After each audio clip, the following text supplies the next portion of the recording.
امرتسر لے گئی, قریب ہی ہے, اٹاری سے آگے امرتسر ہے. ہم وہاں 2-3 دن رہے, ہم نے پرفارم کیا. لیکن جب ہم امرتسر سے دلی جانے کے لیے نکلے تو ہمیں ایک بس دی گئی. وہ چائنا کی بس تھی, نئی اس وقت آئی تھی. تو ہم بیٹھ گئے, اس کو ایک سکھ ڈرائیور چلا رہا تھا. دوستو جب ہم پنجاب سے نکلے تو انہوں نے پنجاب کو ڈیوائیڈ کر دیا 47 کے بعد نا, تو پنجاب سے آگے ہریانہ شروع ہو جاتا ہے. ہم جاتے ہوئے ہم نے حویلی ڈھابا سے جالندھر سے کھانا بھی کھایا, اور رات کا ٹائم تھا اور ہمارا ڈرائیور بڑا ہی اوور سپیڈنگ کر رہا تھا. تو اس کو 2 بار پیچھے گاڑیاں بھی آئیں روکنے کے لیے, لیکن وہ پنجاب سے نکل گیا, اس کی سپیڈ اچھی تھی.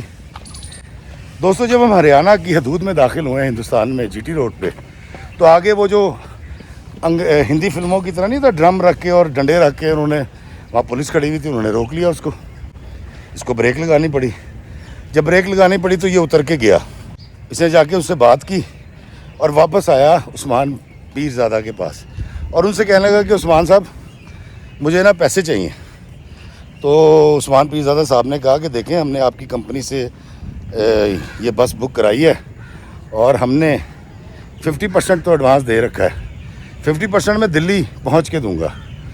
اور مجھے اچھی طرح یاد ہے کہ اس دور میں 45,000 یا 60,000 کرایہ تھا امرتسر سے دلی کا اس بس کا, جو مجھے شاید یاد ہے. تو اس نے کہا نہیں جی میرا کیونکہ چلان ہو گیا اور مجھے پیسے اس کو دینے ہیں, تو 8,000 میرے پاس ہیں, تو 10,000 آپ مجھے دے دیں. تو دوستوں ہم ساری بس سن کے اور عثمان صاحب بھی بڑے حیران ہوئے, کہتے ہیں یار یہ تمہیں جرمانہ کیا اس نے؟ انہیں کہا ہاں جی. کتنا؟ اس نے کہا جی 18,000 روپے. دوستوں میں بڑا حیران, عثمان بھائی بڑے حیران. عثمان بھائی نے پہلے کال کی دلی, اور اس کے بعد اس کے مالک سے بات کر کے اس کو 10,000 روپے دے دیے. لیکن ہم حیران اس بات پہ ہوئے کہ اتنا زیادہ جرمانہ. دوستو یہ 2003 کی بات ہے, ہریانہ کی جی ٹی روڈ یہ جو جاتا ہے نا, یہ سیدھا دلی جاتا ہے. میں اس کے اوپر سفر کر رہا تھا.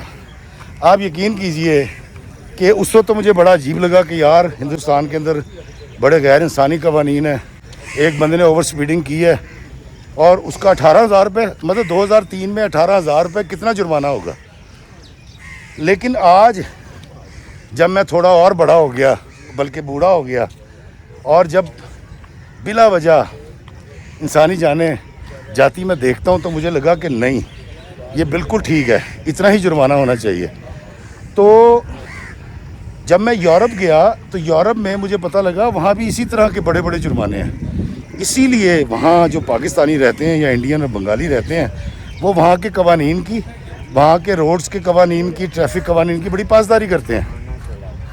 تو میں گزارش کروں گا حکومت پاکستان سے یا ٹریفک سے یا ان لوگوں سے جو قانون سازی کرتے ہیں کہ خدارہ ہمارے بچوں کی حفاظت کے لیے موٹر سائیکل پہ ہیلمٹ کے بغیر ون وے کاٹنے والے اور یہ جو اشارے توڑتے ہیں اور 3 بٹھاتے ہیں, کوئی بھی وائلیشن کرتے ہیں, ان کے اوپر بھاری جرمانے عائد کیے جائیں. اتنے بھاری جرمانے جو 3 یا 4 دفعہ اگر یہ پے کر بھی دیں, تو پھر جس طرح یورپ میں ہوتا ہے کہ ایک وقت آتا ہے آپ کے پوائنٹس کٹتے ہیں اور پھر آپ سے لائسنس ہی ضبط کر لیا جاتا ہے, یا آپ کی گاڑی یا وہیکل جو ہے وہ ضبط کر لی جاتی ہے.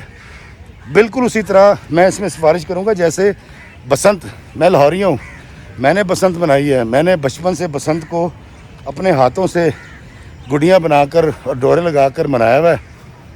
ہمارے دل میں رہتی تھی بسنت, لیکن جب لوگ مرے, لوگوں کے بچوں کی گردنیں کٹیں, اور وہ ایک جان لینے والا ایک عجیب سوتر ٹائپ ایک انڈین دھاگا آ گیا جو ٹوٹتا نہیں تھا, تو جب بسنت کو بین کیا گیا تو سب سے پہلے میں نے کہا تھا بالکل ٹھیک ہے, اس کو بند ہونا چاہیے, کیونکہ اب یہ خونی کھیل ہو چکا ہے. تو دوستو ہم 25 کروڑ لوگ ہیں, اتنے زیادہ نوجوان ہیں, اتنی زیادہ ایکسیڈنٹ کے اندر جانیں چلی جاتی ہیں, تو ہمیں اب ایک بھاری جرمانہ عائد کرنا ہے.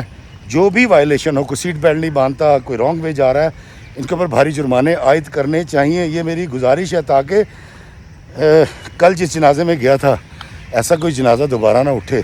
اس طرح کو پورا گاؤں کی عورتیں بین کر کے رو نہ رہی ہوں, کوئی باپ میرا ہاتھ پکڑ کے روتے ہوئے یہ نہ کہے کہ افتخار بھائی آپ نے اس پہ ویڈیو بنانی ہے تاکہ اور ماؤں کے بچے محفوظ رہ سکیں.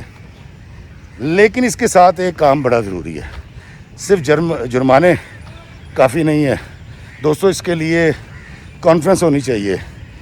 اس کے لیے جو پاکستان کے پڑھے لکھے بڑے لوگ ہیں ان کو چاہیے اس کے اوپر ڈبیٹس ہونی چاہیے, ٹی وی پروگرامز ہونی چاہیے, اس کے اوپر ڈرامے بننے چاہیے, اس کے اوپر فلم بننی چاہیے, تاکہ لوگوں کو یہ بھی پتہ لگے کہ قانون کے اوپر عمل کرنا کیوں ضروری ہے, تاکہ میرے قوم کے بچے محفوظ رہیں, ان کی ماؤں کو رودالی نہ کرنی پڑے, تھاڑے مار کے بیان کر کے رونا نہ پڑے, اور کسی افتخاری فی کو یہ پیغام نہ دینا پڑے کہ کاکا تم نے ایک ویڈیو بنانا ہے, اس میں تم نے بتانا ہے کہ لوگوں کے بچوں کو کہ یار قانون کی پاسداری کریں. اللہ تعالیٰ سب کے بچوں کو سلامت رکھے, اللہ آپ کے بچوں کو سلامت رکھے, اللہ ہمیں آسانیت عطا فرمائے اور آسانیت تقسیم کرنے کا شرف عطا فرمائے, آمین. السلام علیکم ورحمۃ اللہ وبرکاتہ.